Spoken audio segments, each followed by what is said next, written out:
Oui, la fièvre monte, les passions s'emballent. Nous sommes à 4 jours du premier tour des élections. Et alors, je vais vous dire les discours. Mais quels discours et quelle proclamation. Non. Les résistants sont de retour. Les Cassandres aussi. On en parle. Sud Radio Berkov dans tous ses états. Oui, les faux culs, les escrocs, tout ça. Bon, on va pas quand même vilipender tout le monde.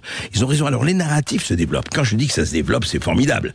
Parce que, vous avez remarqué, au fur et à mesure que d'un côté, le Rassemblement national monte dans les sondages et pourrait emporter la majorité absolue, vous avez alors le rassemblement des Jean Moulin, surtout des Jean Moulin avant d'ailleurs, et des gens qui disent ça y est, attention, ça y est, les Waffen-SS arrivent, ils ont franchi la ligne Maginot, évidemment, les Panzer Division déferlent sur la place de la Concorde, vous allez voir, c'est pas possible, et vous avez une flopée de résistants magnifiques, les professionnels de la culture, évidemment, les acteurs, les actrices, les théâtreux, etc. magnifiques, qu'on n'a pas beaucoup entendu durant le Covid, qu'on n'a pas beaucoup entendu durant les Gilets jaunes, qu'on n'a pas beaucoup entendu quand il y avait des agriculteurs dont 1 sur 2 se suicide parce qu'il vit avec 800 € par mois, non. Alors là, attention, c'est la lutte finale, c'est la passionnara, no passaran, c'est formidable, hein, je veux dire, bon.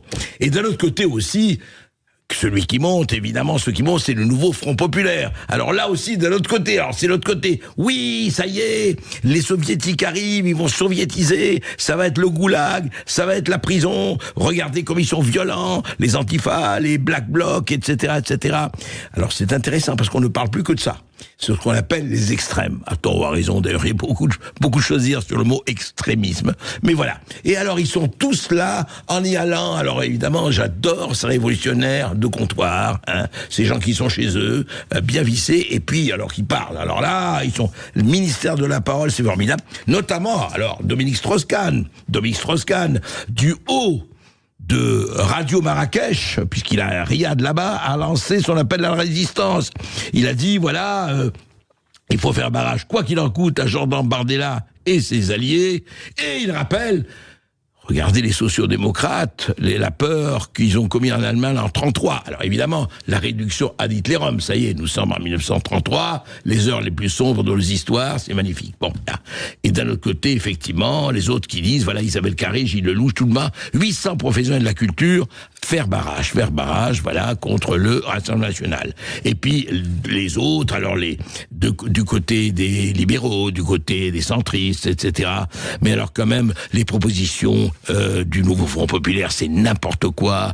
On va exploser. La France est déjà en dette, elle va être en ruine. Et on emploie toujours, voilà, d'un côté le goulag, d'un autre côté c'est pratiquement les camps de concentration. Est-ce qu'on pourrait demander à ces braves gens de se calmer un peu et de ne pas avoir 2 poids et 2 mesures dans leurs indignations? Moi, ce qui m'énerve dans tout ça, c'est d'abord cette espèce de gratuité de la salivation. Et ce qui m'énerve encore plus, ce sont les indignations à géométrie variable. On va parler d'un vrai drame tout de suite, le drame des enfants placés. Ça, c'est autre chose. Et ça aussi, on entend heureusement quelques personnes, mais on n'entend pas beaucoup de monde. Tandis que quand il faut s'agiter, évidemment, pour les grands discours qui ne veulent rien dire, alors là, tout le monde est présent.